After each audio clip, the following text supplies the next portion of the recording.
इस वीडियो में भाई अपन देखने वाले हैं कि 80-20 जो रेशो है वो क्या है आरआरबी पीओ के लिए। तो अपना जो फाइनल रिजल्ट बनता है वो 80 मार्क्स रहता है मेंस का और 20 मार्क्स रहता है इंटरव्यू का। तो ये जो 80-20 रूल है वो अपन वीडियो में देखेंगे। मैंने जो लिया है वो एक एग्जांपल लिया है कि मेंस में मार्क्स उसके 90 रहते हैं और इंटरव्यू में मार्क्स रहते हैं 60। तो क्या बनेगा। बाकी अपन अपन को पता है कि मेंस की कट ऑफ इस बार जो है वो 74 है। तो अपन देखते हैं कि वो 80-20 रेशो कैसे वर्क करता है। और भाई ये कहने को सिर्फ 20% मार्क्स है इंटरव्यू के, लेकिन ये बहुत ज्यादा इम्पैक्ट देते हैं फाइनल स्कोर कार्ड में। अभी आप 80-20 समझो, फिर आपको समझ में आएगा कि इंटरव्यू का भी उतना ही रोल है जितना कि मेंस के मार्क्स का रोल है। दिखने को बस होता है ये सिर्फ 20%।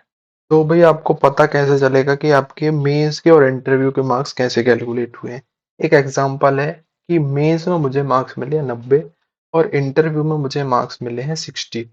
तो देखना, अब अपन 90 को और 60 को कैसे कैलकुलेट करेंगे। 90 को अपन को कैलकुलेट करना है 80 के रिस्पेक्टिव में और 60 को अपन को कैलकुलेट करना है 20 के रिस्पेक्टिव में। ठीक ना। समझने का ट्राई करना कि अपन को 200 में से मिले हैं 90 नंबर, तो 80 में से अपन को कितने नंबर मिलेंगे। ये एक हो गया क्वेश्चन। ये आपका एक क्वेश्चन है कि आपको 200 में से 90 नंबर मिले हैं तो 80 में से कितने नंबर मिलेंगे। ये आपको सॉल्व करना है। तो ये कैसे सॉल्व होगा, सीधा सा ये लॉजिक है। अभी तो मैंने क्वेश्चन दे दिया, आप बैंकिंग एस्पिरेंट, तो आपसे ये होना चाहिए कि आपको 200 में से 90 नंबर मिले हैं, 80 में से कितने मिलेंगे। तो इसको अपन सीधा रिलेट करेंगे कि 200 जो है उसमें से 80 उसका कितने परसेंट है। 80 200 का 40% है, तो अपन 90 का भी 40% कर देंगे, तो 9 चौको 36, ये मार्क्स आ गए। एक तो तरीका ये हो गया।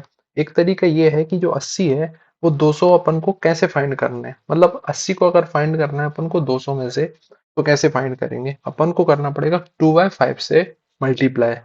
2/5 से मल्टीप्लाई, तो वही मल्टीप्लाई अपन 2/5 से कर देंगे 90 में, तो अपन को मार्क्स मिल जाएंगे 36, जो कि मार्क्स होंगे आउट ऑफ 80। तो 80 तो इधर खत्म हो गया, अब अपने पास बचा है 20। तो 20 के लिए अपन को इंटरव्यू में मार्क्स है 100। अब 100 मार्क्स को अपन को 20 के रिस्पेक्टिव में कन्वर्ट करना है। तो 100 मार्क्स को जब अपन 20 के रिस्पेक्टिव में कन्वर्ट करेंगे तो 1/5 से मल्टीप्लाई करना पड़ेगा, जब भी आएगा अपने पास 20।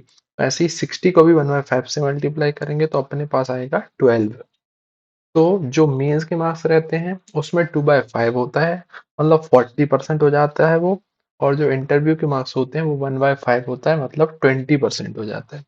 तो जो अपने पास निकल के आता है एग्जाम्पल से, अगर मेरे पास मेंस के मार्क्स 90 हैं तो फाइनल जो मार्क्स रहेंगे मेंस के वो रहेंगे 36।